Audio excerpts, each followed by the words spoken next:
오늘은 이 성경에 나오는 추수에 대하여 잠깐 말씀을 드리겠습니다. 먼저 이 추수에 대한 말이 나오는 성경절 중에 하나는 요한복음 4장에 예수님께서 그 사마리아의 우물가에서 한 여인과 대화를 하면서 연결된 이야기 속에 추수에 대한 말씀이 나옵니다. 예수님께서 그 유대 땅에서 계시기가 조금 상황이 어려워지고 복잡해져서 제자들과 함께 갈릴리로 가시게 되었습니다. 여러분이 그 유대 땅, 지금의 이스라엘 땅을 보면 지중해를 끼고 이렇게 길쭉하게 늘어져 있습니다. 그런데 그 아랫부분을 유다라고 하고 그 윗부분을 갈릴리라고 합니다. 그리고 그 중간이 이제 사마리아예요.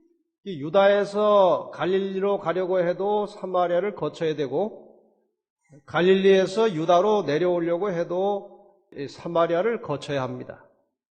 그래서 예수님께서 이제 갈릴리로 가시던 중에 사마리아를 지나시게 되었는데 때가 점심때쯤 되었습니다. 근데 거기 이 사마리아에 아주 유명한 우물이 하나 있었는데 야곱이 파놓은 우물이라고 전해져 내려오는 야곱의 우물이 그 사마리아 땅에 있었습니다. 예수님께서 좀 목이 마르고 좀 쉬고 싶은 이제 때가 되어서 그 사마리아 우물가에 가서 한쪽 옆에 걸터 앉았지만 그 물을 떠낼 그릇도 없고 뭐 우리 한국말로 하면 두레박이 없어서 물을 마실 수가 없었습니다. 이제 제자들은 식사 때가 되었기 때문에 동네 안으로 먹을 것을 좀 사러 들어갔죠. 그러니까 예수님께서 혼자 우물가에 앉아 계셨습니다. 근데 얼마 후에 한 여인이 그 우물가로 다가오고 있었습니다. 근데 시간적으로 보면 그 물 기르러 오는 시간이 아닙니다. 대개 물은 그 당시 언제 기르는가 하면은 아침에 깃거나 저녁에 물을 깃습니다. 근데 지금 정오, 점심때쯤 됐는데 한 여자가 물을 기르러 온 겁니다. 왜 이 여자가 보통 물 기는 시간에 물을 기르러 오지 않고 남들이 오지 않는 시간에 왔을까요? 이 여자는 나중에 밝혀진 대로 떳떳하지 못한 생활을 하고 있었습니다. 5 남자를 거쳐서 살았는데 지금 살고 있는 남자도 정식 남편이 아닌, 그래서 이 동네 사람들에게 그렇게 떳떳지 못한 생활을 하고 있었기 때문에 사람 만나는 것이 싫었습니다. 그래서 보통 사람들이 물 기르러 오지 않는 낮 시간에 사람을 피해서 왔는데 사람을 만나게 되었습니다. 그 사람은 바로 예수 그리스도이셨습니다. 그런데 그것도 사마리아 남자가 아니고 사마리아 사람들을 아주 멸시하고 천대하는 유대인 남자가 우물가에 앉아 있는 겁니다. 대단히 난처했습니다만 물을 안 가지고 갈 수는 없어서 물을 막 기르려고 하는데 갑자기 그 남자가 말을 걸어오는 거예요. 나에게 물을 좀 주시오. 이 여자는 깜짝 놀랐습니다. 전혀 예측하지 못한 유대 남자의 그 말소리에 아주 깜짝 놀랐습니다. 그러나 이제 대화는 이제 계속되고 있습니다. 예수님께서는 이 사마리아 여자와 대화하는 중에 그 심령 속에 영적인 갈급함이 있는 것을 보셨습니다. 이게 요즘 말로 표현하면 아주 좋은 구도자를 만난 것입니다. 예수님께서는 그 여자에게 계속해서 하늘의 이치를 설명해 주시고 생명의 말씀을 가르쳐 주셨습니다. 마침내 이 여자는 예수 그리스도를 메시아로 깨닫게 되었고 그 기쁜 소식을 전하기 위해서 동네로 뛰어들어갔습니다. 우리가 이렇게 사람들을 대하다 보면 이 영적인 말씀에, 이 영적인 사실에 대하여 깊은 관심을 가지고 하나님의 말씀을 빨리 깨닫고 이해하는 사람들이 있습니다. 이것은 나이나 학력에 상관없이 그 영적인 감수성, 영적인 이해력, 영적인 갈급함이 남달리 풍부하고 뛰어난 사람들이 있어요. 제가 이제 어디 지방이나 어디 다른 데 가서 종종 예언을 강론할 때 보면 그 상당한 학력을 가지고 있는 사람들도 어떤 경우에 잘 이해를 못하고 어려워하는 부분에 대해서 연세가 많으신 그 노인들이 아주 쉽게 빨리 깨닫는 것을 종종 봅니다. 예수님께서 찾는 사람들은 바로 그런 사람들입니다. 영적인 갈급함, 마음에 가난함이 있는 사람들을 주님은 찾으시고 그 사람들에게 바로 하나님의 말씀이 들어가서 구원을 얻게 되는 것입니다. 그런데 참 이 예수를 만난 이 여자에게 이상한 변화가 일어난 것입니다. 사람 만나는 것이 싫어서 사람이 자주 많이 다니는 아침 저녁 시간을 피해서 이제 낮에 정오에 물을 기르러 온 이 여인이 예수 그리스도를 만난 다음에는, 복음을 깨닫게 된 다음에는 전혀 성격이 달라졌습니다. 사람을 피해서 정오에 왔던 사람이 예수 그리스도를 통해서 생명의 도리, 복음을 듣고 구원을 얻게 된 이 여인은 사람을 만나러 뛰어들어간 것입니다. 놀라운 변화입니다. 예수 그리스도를 만나고 복음과 진리를 깨달았다고 하는 아주 확실한 증거 중에 하나는 사람을 좋아하게 되는 것입니다. 사람에 대하여 관심을 갖게 되는 것입니다. 제자들이 이제 동네에 물건을 사러 갔다가 물건을 사가지고 나왔습니다. 근데 아직 지금 제자들이 왔을 그때는 예수님과 그 여자가 이야기를 하고 있던 중에 왔습니다. 이 제자들은 예수님이 그 사마리아 여자와 이야기하는 것을 보고 너무 이상하고 당황을 했습니다. 그러나 감히 묻지를 못했습니다. 왜냐하면 그동안 예수님과 함께 살아보니까 그분의 모든 말이나 그분의 모든 행동에는 언제나 정당한 이유가 있었고 의미가 있었기 때문에 아마 뭔가 뜻이 있어서 이야기를 하시는구나 하고 감히 묻지를 않았습니다. 그래서 이제 제자들이 참 당황하고 있는 중에 여자가 이제 사람들에게 전도하기 위해서 물동이는 그냥 버려두고 동네로 뛰어들어갔습니다. 제자들이 이제 다른 이유는 묻지 않고 31절에 보면 랍비여 잡수소서, 사가지고 온 것을 잡수시라고 이제 내놨습니다. 그랬더니 예수님께서 뭐라고 대답하셨습니까? 내게는 너희가 알지 못하는 먹을 양식이 있느니라. 예수님이 이렇게 영적으로 말씀하시면 제자들은 이게 머리가 깨우쳐지지 않아가지고 꼭 육적으로 해석을 합니다. 그 사이에 누가 와서 먹을 거를 주고 가신 모양이다. 예수님께서 다시 그 제자들이 잘 깨닫지 못한 것을 보시고 설명을 하십니다. 나의 양식은 나를 보내신 이의 뜻을 행하며 그의 일을 온전히 이루는 이것이니라. 예수님이 아무리 육신적으로 배가 고프셔도 하나님의 말씀을 달게 받고 하늘의 기별을 즐거워하는 사람이 나타나면 모든 육신적 피로와 허기와 고통을 다 잊어버리시고 그 영혼에게 집중하여 말씀하시고 하늘의 도를 가르치시는 예수님의 모습을 보게 되는 것입니다. 이 예수 그리스도의 사랑과 복음이라고 하는 것은 그저 비유로 하자면 물이 흘러가는 원리와 같습니다. 물은 흘러가다가 깊이 패인 곳이 있으면 여지없이 그 속으로 물은 스며들어갑니다. 그렇습니까? 예수님의 사랑과 은혜와 복음의 말씀이 물처럼 흘러다니다가 마음에 가난하고 갈급한 영적 심령을 만나면 여지없이 그리로 흘러들어가는 것입니다. 예수님께서는 그러한 영혼을 만날 때마다 너무 기쁘고 즐거우셔서 배고픔도 잊으시고 갈증도 잊으시고 그 한 영혼에 대하여 하늘의 이치를 가르쳐 주셨습니다. 그 하늘의 왕이시고 온 천지를 주관하시는 예수님께서 이 지구상에 오셔서 한 영혼에 대하여 그렇게 깊은 관심을 가지시고 시간을 보내시는 것을 볼 때 우리는 하나님의 은혜와 섭리에 감사하지 않을 수 없습니다. 그 영적으로 갈급함을 가진 한 여인에게 아주 지대하고 지극한 관심을 보여주셨던 예수께서는 오늘도 우리가 그러한 심령을 가질 때에 우리와 함께 하시는 것입니다. 여러분 매일의 생활 속에서 좀 영적인 갈급함을 가지시길 바랍니다. 성령의 역사가 나의 삶을 통해서 이루어지기를 늘 기도하고 사시기를 바랍니다.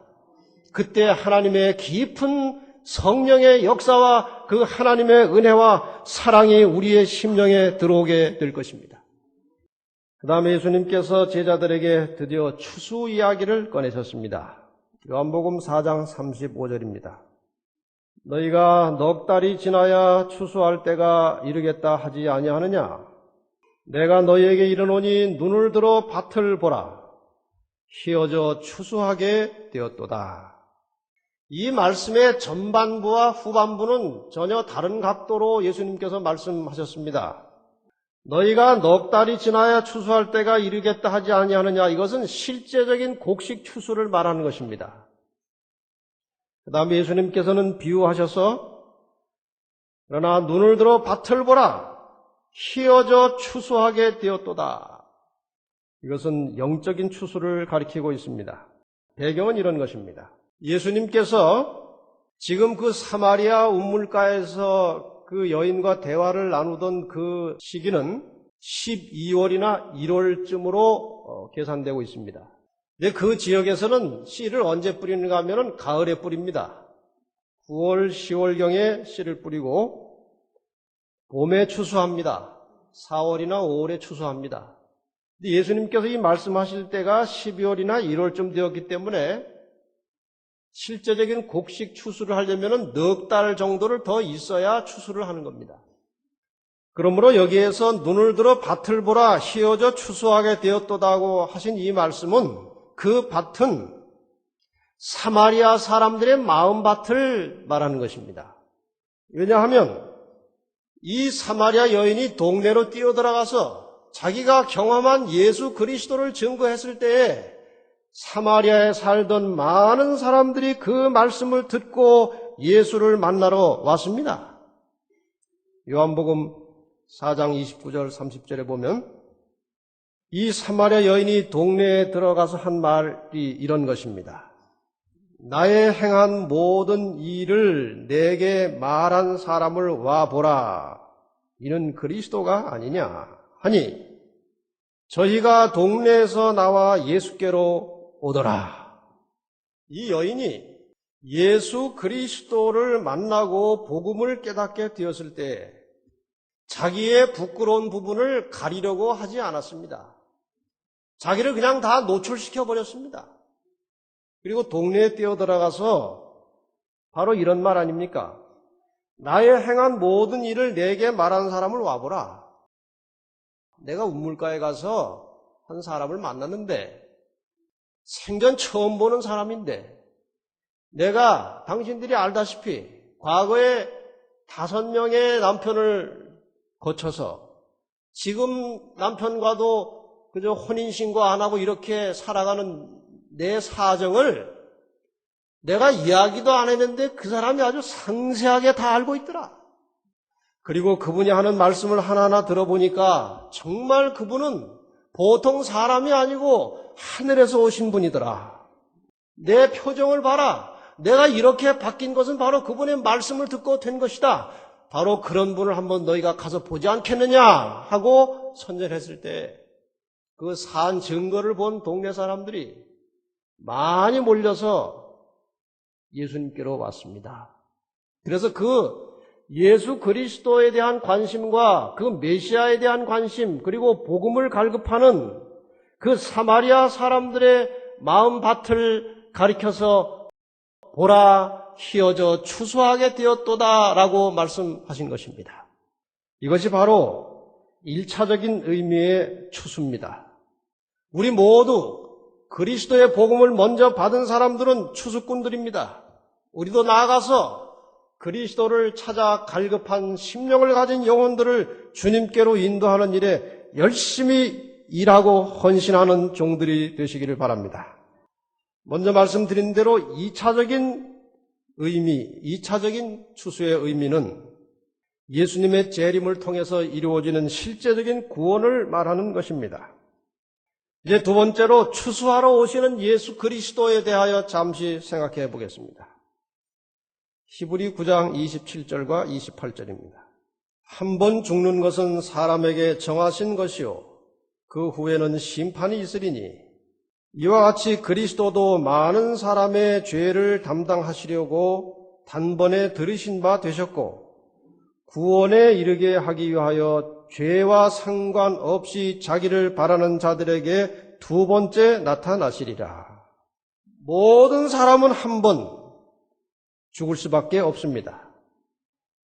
그러나 죽음으로 모든 것이 끝나는 것이 아니고 그 후에는 심판이 있을 것이라고 말씀하셨고 그 심판과 관련해서 계속해서 기록하기를 그 예수 그리스도께서 죄와 상관없이 살면서 자기를 바라는 자들에게 두 번째 오시겠다.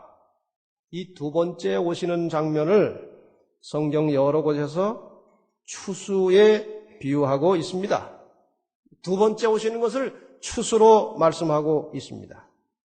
본문 말씀을 다시 보겠습니다. 마태복음 13장 29절 30절 주인이 가로되 가만두어라 가라지를 뽑다가 곡식까지 뽑을까 염려하노라. 둘 다 추수 때까지 함께 자라게 두어라. 이 추수 때가 언제입니까? 추수 때까지 함께 자라게 두어라. 이 추수 때는 언제지요? 이것이 바로 예수님께서 재림하실 때입니다. 추수 때에 내가 추수꾼들에게 말하기를 가라지는 먼저 거두어 불사르게 단으로 묶고 곡식은 모아 내 곡간에 넣으라 하리라. 이 세상 전체를 보아도 곡식과 가라지가 있습니다. 그리고 교회 안에도 모든 사람이 곡식이기를 기대하고 곡식이어야 하는 이 교회 안에도 가라지와 곡식이 있다고 말씀하셨습니다. 세상 끝날까지 곡식과 가라지가 함께 공존할 것입니다. 그러나 예수님께서 두 번째 오실 때 마지막 추수 때에 모든 것이 밝혀지고 가려질 것입니다. 이 추수와 관련된 또 하나의 단어가 있는데 그것은 타작입니다. 타작. 타작이라는 말을 다 아시죠? 이건 추수와 관련된 또 다른 용어입니다. 마태복음 3장 12절을 보겠습니다. 여기 타작이라고 하는 말을 예수님께서 직접 사용하시면서 또 추수와 관련지어서 교훈을 주고 있습니다. 손에 키를 들고 자기의 타작마당을 정하게 하사 알곡은 모아 곡간에 들이고 쭉정이는 꺼지지 않는 불에 태우시리라. 여기 타작마당에서 알곡과 쭉정이를 갈라내서 알곡은 곡간에 들이고 쭉정이는 태워버리는 이야기가 나오면서 예수님의 재림의 때에 일어날 일을 설명하고 있습니다. 모든 사람에게 구원의 길이 열려 있습니다. 그리고 예수님께서는 모든 사람을 구원으로 초청하십니다. 그러나 끝까지 거절하는 사람들에게는 불가피한 형벌이 내려질 것인데 그것을 쭉정이를 꺼내서 불에 태우는 것으로 예수님께서 비유하셨습니다. 추수와 관련된 가장 대표적인 도구가 하나 있습니다. 그것이 무엇입니까? 낫입니다. 낫. 그래서 이 추수에 대하여 말하고 있는 성경에서는 낫에 대한 이야기가 또 빠지지 않고 나옵니다. 마가복음 4장 29절에 보시면 열매가 익으면 곧 낫을 대나니 이는 추수 때가 이르렀음이니라. 열매가 익으면 무엇을 대요? 낫을 대나니 이는 추수 때가 이르렀음이니라. 그래서 예수님께서 재림하실 때에 손에 낫을 들고 오시는 것으로 묘사되어 있는 성경절이 또 있습니다. 제가 오늘 강조드리려고 하는 말씀이 바로 이것입니다. 계시록 14장 14절부터 20절까지의 말씀을 읽으면서 설명을 간략하게 드리겠습니다. 낫이 나옵니다. 낫. 또 내가 보니 흰 구름이 있고 구름 위에 사람의 아들과 같은 이가 앉았는데, 이 사람의 아들과 같은 이라고 하는 말은 간단하게 인자입니다. 인자. 예수님을 가리킬 때 사용되는 단어입니다. 사람의 아들과 같은 이가 앉았는데 그 머리에는 금 면류관이 있고 그 손에는 무엇을 가졌더라? 예리한 낫을 가졌더라. 또 다른 천사가 성전으로부터 나와 구름 위에 앉은 이를 향하여 큰 음성으로 외쳐 가로되 내 낫을 휘둘러 거두라. 거둘 때가 이르러 땅에 곡식이 다 익었음이로다 하니 구름 위에 앉으신 이가 낫을 땅에 휘두르매 곡식이 거두어지니라. 예수님께서 오셔서 알곡을 모아서 가시는 장면입니다. 그런데 상징적으로 손에 뭐가 들렸습니까? 낫이 들렸습니다. 17절 보겠습니다. 또 다른 천사가 하늘에 있는 성전에서 나오는데 또한 예리한 낫을 가졌더라. 또 불을 다스리는 다른 천사가 제단으로부터 나와 이한 낫을 가진 자를 향하여 큰 음성으로 불러 가로되 내 이한 낫을 휘둘러 땅에 포도송이를 거두라. 그 포도가 익었느니라 하더라. 인자가 낫을 휘둘러 거둔 것은 무엇이었습니까? 곡식이었습니다. 그런데 이제 다른 천사가 나타나서 낫을 휘둘러 거둔 것은 무엇이었습니까? 포도송이였습니다. 19절 천사가 낫을 땅에 휘둘러 땅에 포도를 거두어 하나님의 진노의 큰 포도주 틀에 던짐에 성 밖에서 그 틀이 밟히니 틀에서 피가 나서 말굴레까지 닿았고, 조금 마지막에 어려운 단어가 나옵니다. 분명히 이것은 다른 성경절에서 말씀했던 알곡은 곡식에 해당하는 것이고 쭉정이는 지금 여기에서 포도송이에 해당합니다. 그렇죠? 이 성경에는 이 둘로 나누어진 이야기가 많이 나옵니다. 여기에서는 곡식과 포도송이로 이렇게 구분을 했습니다. 하나님의 진노를 당할 사람들을 왜 포도송이에 비유했을까요? 옛날에 이 포도즙 틀이 있었는데 이 포도즙 틀은 이렇게 사각으로 이게 돌이나 이런 것을 이렇게 담같이 쌓아가지고 그 안에다 포도를 다 집어넣은 다음에 그 위에 올라가서 포도를 밟습니다. 워낙 많은 양이니까 막 밟으면 그 사각으로 된 포도주 틀에 밑에 이제 구멍이 뚫려 있고 그 구멍으로 물이 줄줄 흘러나오는데 그걸 받아가지고 이제 통에 담는 거죠. 근데 이 색깔이 무슨 색깔입니까? 피 색깔이에요. 그래서 아마 이 사도 요한이 이 포도송이를 비유로 든 것은 포도가 포도즙 틀에 넣어진 다음에 짓밟힙니다. 그 다음에 물이 나오는데 그것이 피 색깔입니다. 그래서 이 마지막 때에 멸망당할 악인들, 죄인들이 하나님의 진노를 받는 그 장면으로 이 비유를 사용한 것입니다. 어쨌든 지금 예수님께서 낫을 가지고 오시는 그 장면에서 곡식과 포도송이로 나누어집니다. 근데 한번 우리 진지하게 생각해 보십시다. 나는 지금 곡식으로 염으로 가고 있는가? 아니면 포도송이로 익어가고 있는가? 나는 과연 그날에 예수님께서 낫을 들고 오시는 그날에 곡식으로 거두어 들여지는 바 될 것인가? 포도송이가 되어 포도즙 틀에 짓밟혀서 피 흘려 멸망하는 포도송이가 될 것인가? 지금에는 곡식될 사람이나 포도송이 될 사람이 별로 차이가 없어 보입니다만 주님이 오시는 그날에는 그 결과는 엄청난 것입니다. 나는 지금 무엇에 관심을 쓰고 살아가고 있는가? 무슨 일에 내 시간과 노력의 대부분을 사용하고 있는가? 하나님께서 나에게 맡겨주신 재물을 주로 어떤 일에 사용하고 있는가? 나는 사람들과 어떤 관계를 맺고 살아가고 있는가? 나는 지금 주로 어떤 생각을 하고 어떤 말을 하며 살아가고 있는가? 특별히 하나님의 말씀을 어떻게 대하며 살아가고 있는가? 이런 것들이 다 모아져서 나를 만드는 것입니다.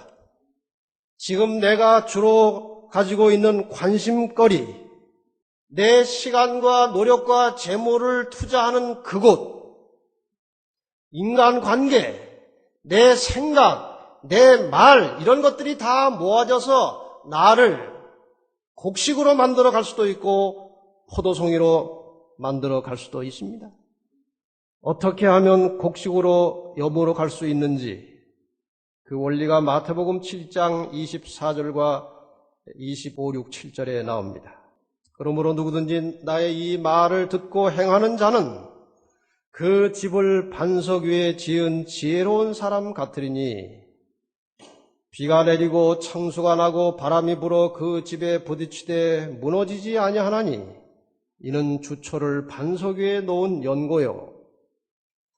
나의 이 말을 듣고 행치 아니하는 자는 그 집을 모래 위에 지은 어리석은 사람 같으리니 비가 내리고 창수가 나고 바람이 불어 그 집에 부딪힘에 무너져 그 무너짐이 심하니라. 대부분의 사람이 그렇습니다마는 이 신앙생활을 하면서 이 굴곡이 많은 사람이 있어요. 굴곡이 많은 사람이 있고 굴곡이 심한 사람이 있습니다. 어떤 사람은 굴곡이 많고 심한 사람도 있습니다. 신앙을 하다가 주변의 환경이나 또 가족 간의 관계나 또 교회에서 어떤 조그마한 일들을 당하면 괜찮아 보이던 신앙이 하루아침에 푹 꺼져가지고 좌절하게 됩니다. 갑자기 교회 가기가 싫어지고 기도가 나오지 않고 성경 보는 일이 귀찮고 그러다가 또 어느 날 열심히 생기면 기도를 막 1시간씩 하고 또 안 보던 성경을 막 3시간씩 보고 그렇게 신앙에 이 굴곡이 심한 사람들이 많이 있어요. 왜 그렇습니까? 지금 여기 마태복음 7장에 나오는 비유를 보면 평상시에 하나님의 말씀을 듣고 하나씩 즐겨 순종하고 살던 사람들은 어떤 환경의 변화나 시험과 시련이 와도 전혀 흔들리지 않는다고 말씀하십니다. 그런데 평상시에 하나님의 말씀을 많이 듣지만 좀처럼 그 말씀을 내 생활 속에 적용하지 않고 실천하지 않고 살던 사람들은 조그마한 시련과 시험이 와도 그냥 그 신앙의 집이 허물어지고 무너져 버린다는 것입니다. 사람의 신앙 상태가 항상 일정하기는 결코 쉽지 않습니다. 환경에 따라서 모든 감정의 변화에 따라서 사람과의 관계에 따라서 많은 변화가 옵니다. 이건 우리 모두가 다 각각 가지고 있는 고민들이에요. 우리 신앙에 감성적인 면이 물론 필요합니다. 그것이 없으면 신앙을 할 수 없어요. 감동이 있어야 됩니다. 그러나 제가 그전에도 몇 번 말씀드렸듯이 우리 신앙의 근본과 기초를 감정에 의지하면 실패합니다. 안정된 신앙은 하나님의 진리의 말씀과 원칙을 따라서 계속해서 사는 연습을 하는 겁니다.